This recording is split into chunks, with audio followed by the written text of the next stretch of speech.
ಅಸ್ಸಲಾಮು ಅಲೈಕುಮ್. ನಮಸ್ಕಾರ ಎಲ್ಲರಿಗೂ. ನಾನು B Dadapeer, chairman and founder, United International School CBSE, United PU college science and commerce. Parveen madam, United PU college academic director. Waseem Pasha, United International School CBSE principal. ನಾನು ಈ ಪತ್ರಿಕಾಗೋಷ್ಠಿ ಕರೆಯೋ ಒಂದು ವಿಷಯ ಏನಂದರೆ, 2016-17ರಲ್ಲಿ ನಾನು ಶಾ ಎಜುಕೇಷನ್ ಟ್ರಸ್ಟ್ ಅಂತ ಒಂದು ಶೈಕ್ಷಣಿಕ ಟ್ರಸ್ಟನ್ನು ಪ್ರಾರಂಭಿಸಿದೆ.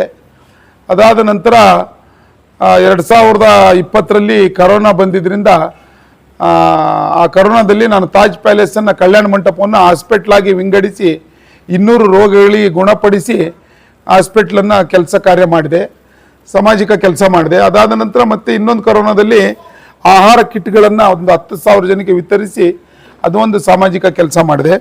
ಅಷ್ಟರಲ್ಲಿ ನಾನು ಎಜುಕೇಷನ್ ಟ್ರಸ್ಟು ಪರ್ಮಿಷನ್, ನನಗೆ 1 to 10 ಪರ್ಮಿಷನ್ ಸಿಕ್ತು. ಆವಾಗ ಶೈಕ್ಷಣಿಕ ಶಾಲೆ ಪ್ರಾರಂಭ ಮಾಡಿದೆ. ನಾನು ಪ್ರಾರಂಭ ಮಾಡಿದಾಗೆ ನಾನು 100 ಮಕ್ಕಳಿಂದ ಶಾಲೆಯನ್ನು ಪ್ರಾರಂಭ ಮಾಡಿ ಇವತ್ತಿನ ದಿನ 1200 ಮಕ್ಕಳು ನಮ್ಮ ಶಾಲೆಯಲ್ಲಿ ವಿದ್ಯಾಭ್ಯಾಸ ಮಾಡುತ್ತಿದ್ದಾರೆ. ಅದಾದ ನಂತರ 2021-22ರಲ್ಲಿ PUC ಕಾಲೇಜನ್ನು ಪ್ರಾರಂಭ ಮಾಡಿದೆ. ನಾನು ಪ್ರಾರಂಭ ಮಾಡಿದಾಗ ಇಲ್ಲಿಗೆ ಈ ವರ್ಷ ನಮ್ಮದು ಸೆಕೆಂಡ್ PUCದು ರಿಸಲ್ಟು ಒಂದು ಡಿಸ್ಟಿಂಕ್ಷನ್ನು, ಇನ್ನು ಉಳಿದಿರೋವೆಲ್ಲ ಫಸ್ಟ್ ಕ್ಲಾಸ್ ಪಾಸ್ ಆಗಿದ್ದಾವೆ. 100% PUC ರಿಸಲ್ಟ್ ಬಂದಿದೆ. ಇದರ ನಡುವೆನೂ ಮತ್ತು ನಮ್ಮದು 1 to 10th ಸ್ಕೂಲಿಂದೂ 100% ರಿಸಲ್ಟ್ ಕಂಟಿನ್ಯೂ 3 ಸಾರಿ ಬಂದಿದೆ. ಈಗ 4ನೇದು 24ನೇ ತಾರೀಕಿಗೆ ರಿಸಲ್ಟ್ ಬರೋದಿದೆ. ಇದರ ನಡುವೆ ನಮ್ಮ ಶೈಕ್ಷಣಿಕ ಸಂಸ್ಥೆ ಬೆಳೀತಾ ಬೆಳೀತಾ ಬೆಳೀತಾ ಒಂದು ಕಾಲೇಜಲ್ಲಿ ಒಂದು 200 ಮಕ್ಕಳು, ಸ್ಕೂಲಲ್ಲಿ 1200 ಮಕ್ಕಳು, 1400 ಮಕ್ಕಳ ಸಂಸ್ಥೆ ಈ ಮಟ್ಟಕ್ಕೆ ಬಂದಿದೆ. ಇದಾದ ನಂತರ ನಾನು ಒಂದೇನಾದರೂ ಒಂದು ಕಾರ್ಯ ಮಾಡಬೇಕು ನಮ್ಮ ತಾಯಿ ಹೆಸರಲ್ಲಿ ಅಂದ್ಕೊಂಡು ಈ ವರ್ಷದಿಂದ SSLC, CBSE ಮತ್ತು ಸ್ಟೇಟ್ ಪರೀಕ್ಷೆ ಬರೆದ ಮಕ್ಕಳು, 90% ಅಂಕ ಗಳಿಸಿದ ಮಕ್ಕಳು, 90% ನಂತರದ ಮಕ್ಕಳು, ಇವರಿಗೆ 30 ಮಕ್ಕಳಿಗೆ ಉಚಿತ ವಸತಿ ಶಿಕ್ಷಣವನ್ನು ಕೊಡಲಿಕ್ಕೆ ನಾನು ಇಚ್ಛಿಸಿದ್ದೇನೆ. ಈ ಸಮಯದಲ್ಲಿ 30 ಮಕ್ಕಳು CBSE ಮತ್ತು ಸ್ಟೇಟ್ ಅಂತ ಎಕ್ಸಾಮ್ ಬರೆದಿರೋ ಬಡ ಮಕ್ಕಳು, ನಮ್ಮ ಜಿಲ್ಲೆಯಲ್ಲಿ ಇರ್ತಕ್ಕಂಥ ಅಕ್ಕಪಕ್ಕದ ಹಳ್ಳಿಗಳಲ್ಲಿ ಇರ್ತಕ್ಕಂಥ ಮಕ್ಕಳಿಗೆ 30 ಮಕ್ಕಳು, ಪ್ರಥಮ 30 ಮಕ್ಕಳು, ಮೊದಲೇ ಅಡ್ಮಿಷನ್ ಆಗುವ 30 ಮಕ್ಕಳಿಗೆ 90% ನಂತರದ ವಿದ್ಯಾಭ್ಯಾಸ ಪರ್ಸೆಂಟೇಜನ್ನು ಬಂದಿರೋ ಮಕ್ಕಳಿಗೆ ವಸತಿಯುತ ನಾನು ಶೈಕ್ಷಣಿಕ ಅವರಿಗೆ ಕಾಲೇಜನ್ನು ಅಡ್ಮಿಷನ್ ಮಾಡಿಸ್ಕೊಂಡು ವಸತಿ, ಇಲ್ಲೇ ಹಾಸ್ಟೆಲ್, ಬಾಯ್ಸಿಗೆ ಬೇರೆ ಹಾಸ್ಟೆಲ್ ಇದೆ, ಗರ್ಲ್ಸಿಗೆ ಬೇರೆ ಹಾಸ್ಟೆಲ್ ಇದೆ, ಅವರಿಗೆ ನಾನು ಶಿಕ್ಷಣ ಕೊಟ್ಟು ನಮ್ಮ ತಾಯಿ ಹೆಸರಲ್ಲಿ ಈ 30 ಮಕ್ಕಳಿಗೆ ನಾನು ಫ್ರೀ ಓದಿಸ್ಬೇಕಂತ ಈ ವರ್ಷದಿಂದ ತೀರ್ಮಾನ ಮಾಡ್ಕೊಂಡಿದ್ದೀನಿ. ಇನ್ನು ಮುಂದೆ ಇದೇ ರೀತಿ ಎಲ್ಲದೂ ಒಳ್ಳೆಯದೇ ನಡೆಸ್ಕೊಂತ ಹೋದರೆ ಇದನ್ನು ಕಂಟಿನ್ಯೂ ಹಿಂಗೆ ಮಾಡ್ಕೊತ ಇನ್ನೂ ಅತಿ ಹೆಚ್ಚು ಮಕ್ಕಳಿಗೆ ವಿದ್ಯಾಭ್ಯಾಸವನ್ನು ಫ್ರೀ ಕೊಡಬೇಕಂತ ತೀರ್ಮಾನ ಮಾಡ್ಕೊಂಡಿದ್ದೀನಿ. ಅದರಿಂದ ಎಲ್ಲ ನಿಮ್ಮ ಆಶೀರ್ವಾದ ಇರಬೇಕಂತ ನಾನು ಕೇಳ್ಕೊತಾ ಇದ್ದೀನಿ.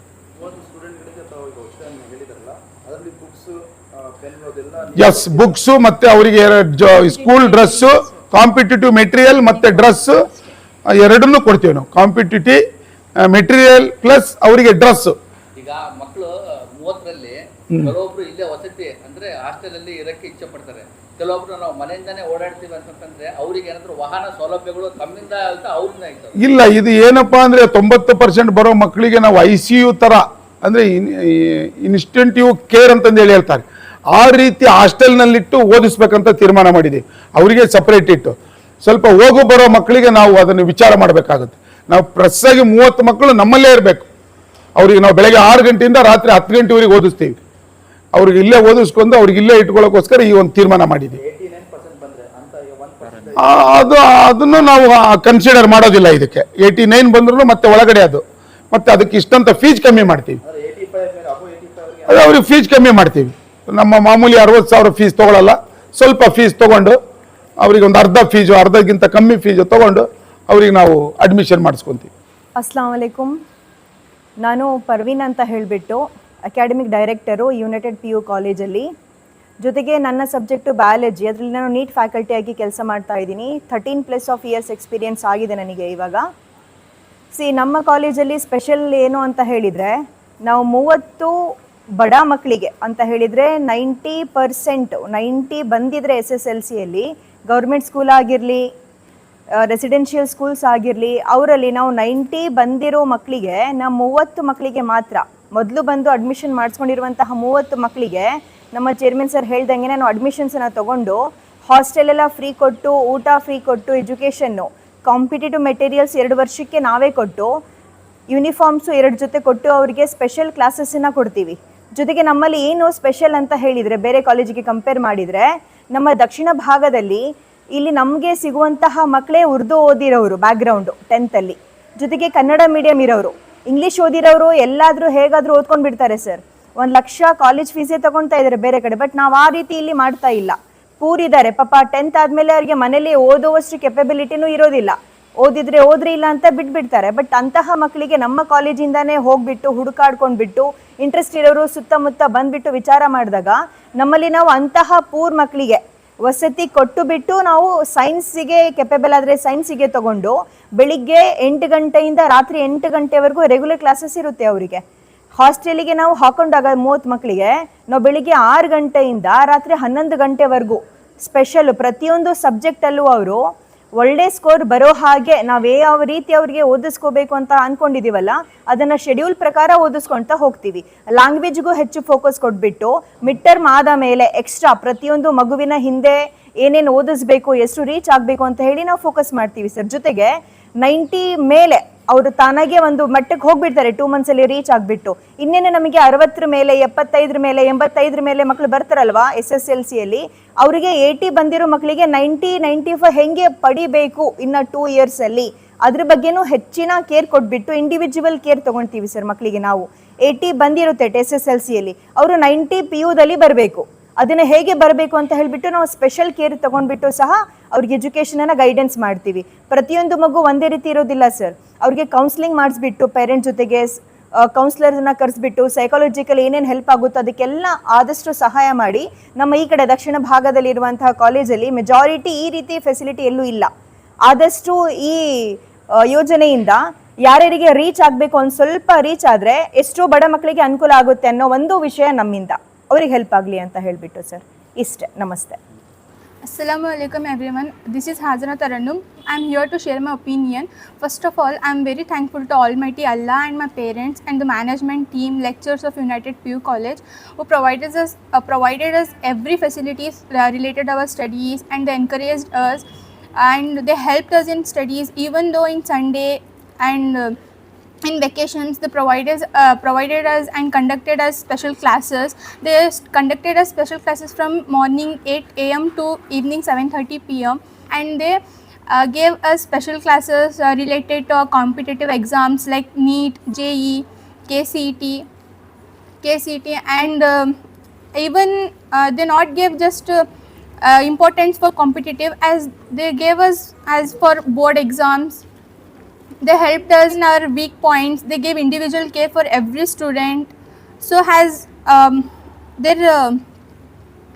because of their efforts, we are here to share our opinion, and we are here and we are very thankful to our lecturers and our parents and Almighty Allah. Thank you. अस्सलाम वालेकुम। मेरा नाम अरफा रहमान है। मेरा second PUC United college में हुआ है। मैं आपसे ये कहना चाहती हूँ कि हमारे कॉलेज में बहुत अच्छे से कंसंट्रेशन से लेक्चर्स ने हमें पढ़ाया है। उन्होंने हर एक चीज़ से हमें, हर एक फैसिलिटी से हमें प्रोवाइड किया है।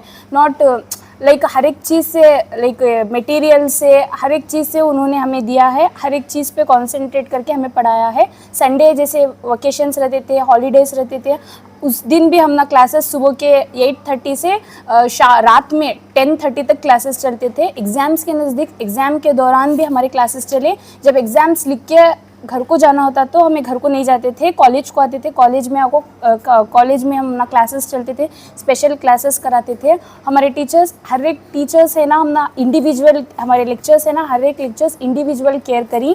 हर एक हमारे वीक पॉइंट पर कॉन्सेंट्रेट कर को हम ना हमारी प्रॉब्लम से ओवरकम करने में हम ना साथ दी। हमारे मैनेजमेंट सर, जो मैनेजमेंट टीम थी, हमारी मैनेजमेंट टीम हर एक चीज़ से हम ना प्रोवाइड करी। लाइक हम ना सर, हम ना ऐसे बुक्स की फैसिलिटीज़ होना तो ओके, बुक की फैसिलिटीज़ होना प्रोवाइड करी। सर ना एक्स्ट्रा मटेरियल होना को तो एक्स्ट्रा मटेरियल के भी प्रोवाइड करी। हर एक चीज़ से हम ना प्रोवाइड कर को ही। तो मैं मेरे टीचर्स का, मेरे लेक्चर्स का, मेरे मैनेजमेंट टीम और मेरे पेरेंट्स का शुक्रिया अदा करना चाहती हूँ। Thank you. Assalamu alaikum. This is Nurin. I have completed my PUC in United PU College, Gangere. First of all, I am very thankful to the Almighty Allah and my parents and my management, our management team, our lecturers of United PU College, who have supported us in our studies. They provided us every facilities. Our lectures provided a special care to us. Thank you so much. Assalamu alaikum everyone. Myself Syed Magdum and I am a student of United PU College. अल्हम्दुलिल्लाह मैंने यहाँ से first class result प्राप्त किया है और यहाँ के टीचर्स का मैं बहुत तरीके से शुक्रगुज़ार हूँ।